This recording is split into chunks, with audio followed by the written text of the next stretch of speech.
Do you think your brother-in-law is cheating?" Looking at my sister-in-law's sneering smile, everything clicked.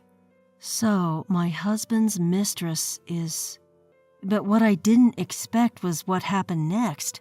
My name is Marissa, a city slicker by birth, but at 45, I find myself increasingly longing for the slow life of the countryside. Retirement in the countryside, maybe with a garden. Sounds nice. The only countryside I've ever been to is my in-laws. Since marrying, I've been going back for long summer vacations and Christmas, and Thanksgiving if we can manage. It's a long trip, but my in-laws are so kind that I always look forward to seeing them. However, there was a time when these visits became a source of pain. It was 5 years into my marriage to Kevin. I was in my 30s. As usual during the summer break, we were dining with Kevin's family. Yara, my brother-in-law's wife, who was also visiting, asked, "By the way, don't you and Kevin plan on having kids?" Her words froze me. Kevin and I hadn't been blessed with children yet. Yara and my brother-in-law Adam, both the same age, had been dating since college and married when she got pregnant. They were childhood sweethearts, and both families supported their student marriage. By this time, they already had 3 children, and Yara was pregnant with a 4th. "Kids are great, the more the merrier. Siblings are just adorable." Yeah, not knowing how to respond, I could only smile kindly. I might be overthinking it, but at the time, I was troubled by our inability to conceive. I thought it was natural for Adam and Yara, being married first, to have children. But now I see it's not a given. Years have passed, and I still haven't conceived. Maybe Yara didn't mean any harm, but such conversations had been happening since right after I got married. So much so, I wondered if she'd forgotten she'd asked before. Kristen, my mother-in-law, seemed to notice my feelings and smoothly change the topic. Until now, Yara would follow suit, but this year was different. It happened when Yara and I were alone in the kitchen. "Do you dislike children, Marissa?"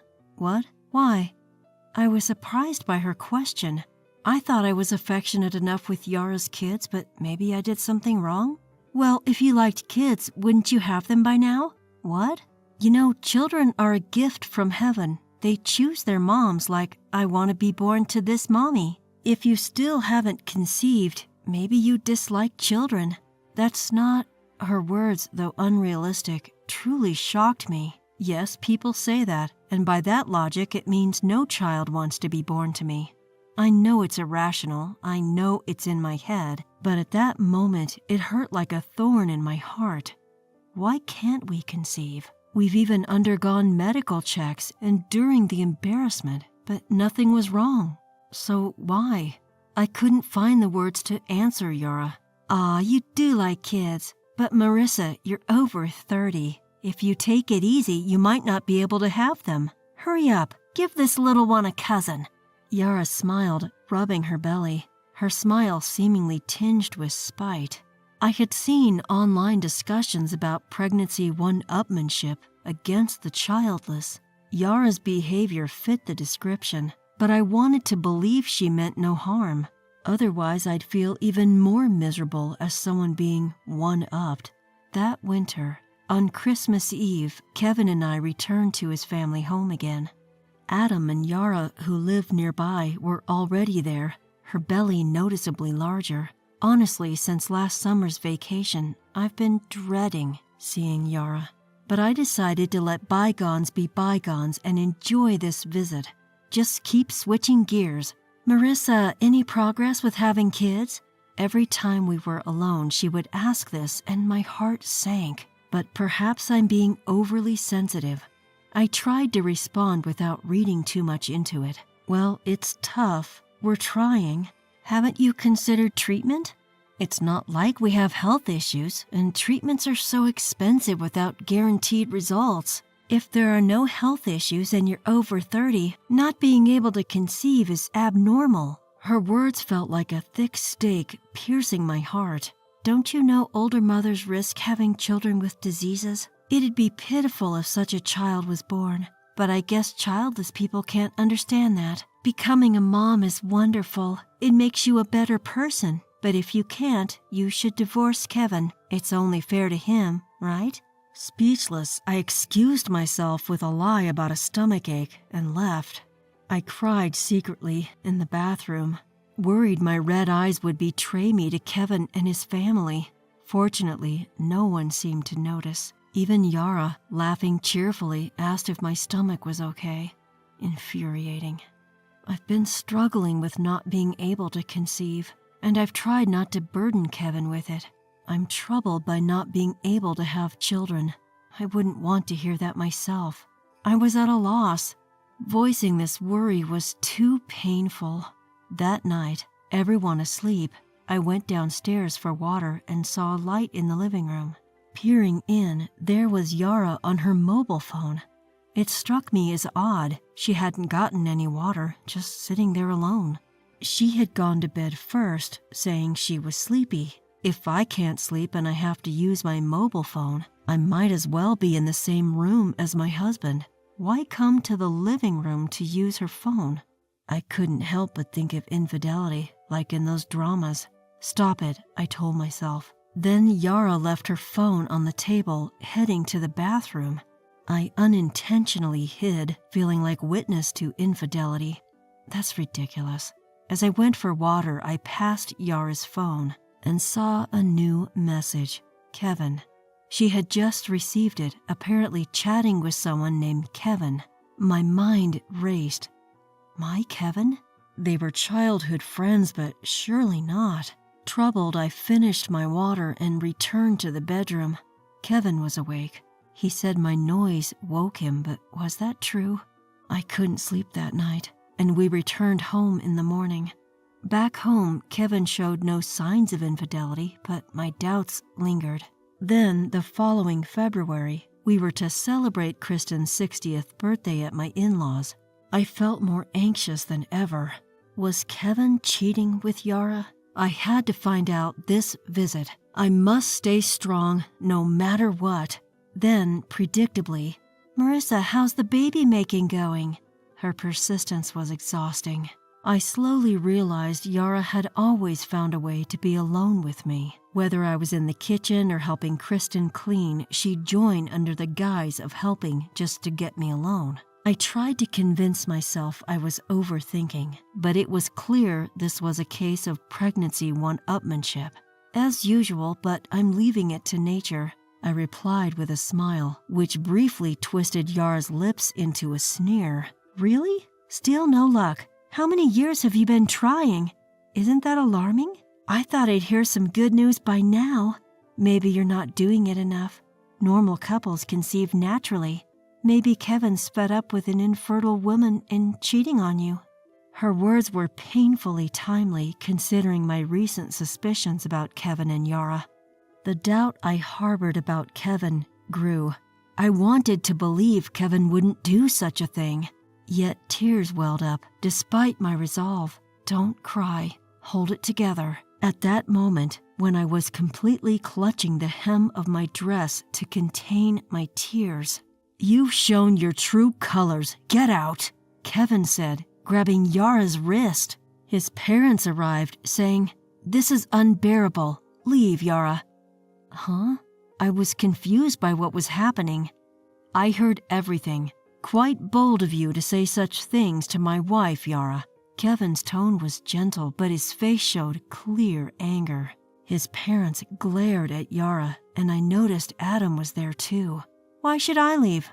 I'm the one who bore children of this family's blood. If I leave, Kristen and Tristan won't see their grandchildren. Is that okay?" Yara retorted defiantly. "That's even if they're Adam's kids." Yara visibly panicked. "What do you mean?" "You've been cheating on Adam," Tristan accused. "What proof do you have to say that?" Yara countered. Kevin sighed. "You've been unfaithful, right? We've already investigated." Huh? Kevin saying this? I was shocked. I had just suspected Yara's affair was with Kevin. I blurted out, "You're not Yara's affair partner?" Kevin looked genuinely surprised. "What? Why would you think that? I've only ever been committed to you." You thought my love was lacking because I leave my socks inside out, even after you told me not to?" Confusion painted Kevin's face while his parents laughed. "How did it come to this?" "Well, I accidentally saw a message from Kevin on Yara's phone. And you were awake at that time," I explained, near tears. Kevin face-palmed. "Someone else with my name." His parents chuckled. "He only has eyes for you." "It's not me. There will never be anyone but you for me, I promise," Kevin reassured, gently stroking my head. It seemed my fears about Kevin and Yara's affair were just a misunderstanding. Of course, without solid evidence, I wasn't fully convinced. But I was relieved to know the truth. Adam started to explain the situation, which began with Yara's pregnancy. Adam had always believed the child was his, but he grew suspicious when Yara rarely showed him the ultrasound. And just before our Christmas Eve visit, after searching his house, Adam found an ultrasound photo. It turned out that the baby was conceived while he was away on a business trip, convincing him of his wife's infidelity. He considered immediate divorce, but instead, wanting desperately to identify the other man, he enlisted the help of Kevin and his parents to monitor Yara's activities. However, as the birth neared and the man's identity remained unknown, Adam, frustrated, planned to confront Yara with the help of his family and Kevin, determined to force the truth out of her. It was then I accidentally blurted out about my pregnancy, prompting everyone to intervene at that moment.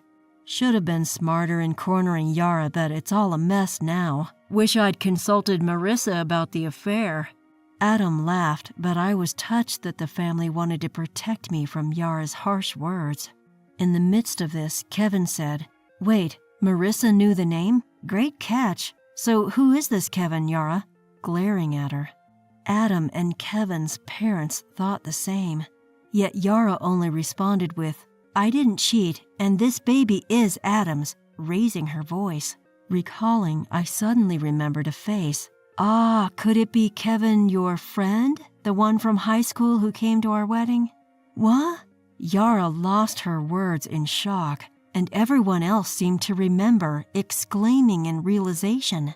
"If it's that Kevin, can't you just call him? He said he lives around here, right?" I suggested. Yara grabbed my hand, pale and trembling. "No, don't call him." Her face was pale and her hands were shaking a little. "Yara, if you hate it that much, does that mean that's the person you're cheating on with?" "It is." When Yara stammers, Kevin says, "If you don't answer properly, I'll call Kevin." Perhaps because everyone was creating an unforgiving atmosphere, Yara weakly confessed, "That's right," as if thinking about it. Yara says she met Kevin at our wedding. Seems they were acquaintances through Kevin being a friend of hers. From there, Yara, feeling a bit stale in her own marriage, started venting her domestic frustrations to Kevin as a way to de-stress. Well, in short, their initial relationship was just as venting partners. But as it turns out, Yara had harbored feelings for Kevin for quite some time. She had fallen head over heels for the grown-up Kevin. Despite her occasional hints, she went unnoticed at first, maybe due to her being married or just not being recognized. So they didn't contact each other much and their friendship went unnoticed by Adam. However, things changed after they went out for drinks together while Adam was on a business trip. That's when she got pregnant with their child. Also, the reason behind her overly persistent pregnancy one-upmanship with me became clear. Apparently, shortly after the wedding, Kevin casually said to Yara, "Your sister-in-law is pretty, isn't she?" For Kevin, it was just a throwaway remark. He wouldn't have thought of getting involved with a friend's wife. But for Yara, who liked him, these words were incredibly humiliating. Initially, she thought that if she had a child, Kevin would see me as a respectable auntie, not just a pretty woman. That's why she kept asking me if I was pregnant, hoping we would have a kid. Thinking back, her initial queries were indeed light, just asking, "Any plans for kids?" But as no child came between us and I remained largely unchanged in appearance and physique, she grew jealous of me as a woman. She said, If Marissa stays beautiful, Kevin might meet her somewhere and fall for her. What's so good about that infertile woman, who's inferior to both me as a woman and a being? I could bear his child. Well, that's just lashing out in every sense. A real hassle. From my perspective, I'm married and love my Kevin, so there's absolutely no chance of anything happening between the other Kevin and me. But for Yara, who fell in love with someone else despite being married, it seemed plausible. Why? If you love Kevin, why did you continue this marriage? Adam asked Yara sternly. I did love you at first, but feelings can't be controlled. It couldn't be helped. Yara's defense sounded like a maiden in love, but wasn't really an answer. No one understood Yara's feelings with comments like, that happens. Yara defiantly said, It's fine, right? I'll properly divorce and take care of the child. It's not about that. Didn't you think about Adam or the kids when you cheated? You've had 3 kids, yet you can't understand the feelings of children, let alone people. Yara, who had earlier bluntly told me you wouldn't understand kids' feelings since you haven't had any, realized this was my way of getting back at her and turned red with anger. What's the deal? Even though Marissa hasn't had kids, she's cherished by Kevin and our in-laws. It makes no sense. I've given birth to the heirs for this family. Why am I the one being ousted? It's not my fault this happened. It's the environment and all of you to blame. Yara, crying and spouting her irrational theories, left Adam head in hands, their parents showing disgust and Kevin sighing. True, you might not be able to control romantic feelings, but remember, he who runs after 2 hares will catch neither. Liking both means you don't care about either. I spoke calmly, and Kristen snuggled up next to me saying, That's so true. Sorry, Marissa, for not realizing you were being treated that way by Yara about the pregnancy. When I came in and heard Yara's words, I was horrified as a woman. It's understandable that she didn't notice. The pain of those who haven't conceived is hard to understand without experiencing it, especially since in front of the in-laws it was just about any plans for the kids. It's a topic that could even be asked at work, so it's easy to overlook if you don't think about it. But Kristen's attempt to empathize with me in her own way without understanding really touched my heart. She's truly a warm person. If you say you're not at fault, then let's get DNA tests for all the kids. If you refuse, we divorce, and even if you agree, I'll only take my children and divorce you, Adam said sternly. Yara exclaimed, No way! But realizing she had no more allies given everyone's cold glances, she meekly said, Okay, I'm sorry. Afterward, a DNA test, taken just to be sure, revealed that all the children except for the one in her belly were Adam's, leading to their divorce and Adam living with the children. Kevin initially planned to marry Yara, taking responsibility, but his parents strongly opposed it. You can't just be happy after causing suffering to a family and child, they said in a compelling argument, eventually leading Yara to become a single mother. Yara and Kevin had agreed to handle Adam's hefty compensation claims together, but with their split, Yara found herself unable to live in their shared home, burdened with high alimony, child support, and a baby to care for. Yara was disowned by her own family, being told not to return home, shamed. I had told Yara, he who runs after 2 hares will catch neither, and it seems it came true. Meanwhile, Adam moved in with his in-laws, raising his 3 children noisily yet happily. I'm always ready to help in times of need. As for us, at 38, when we thought it was impossible, we miraculously conceived and had a girl. It was probably our first and last child, given our age and energy.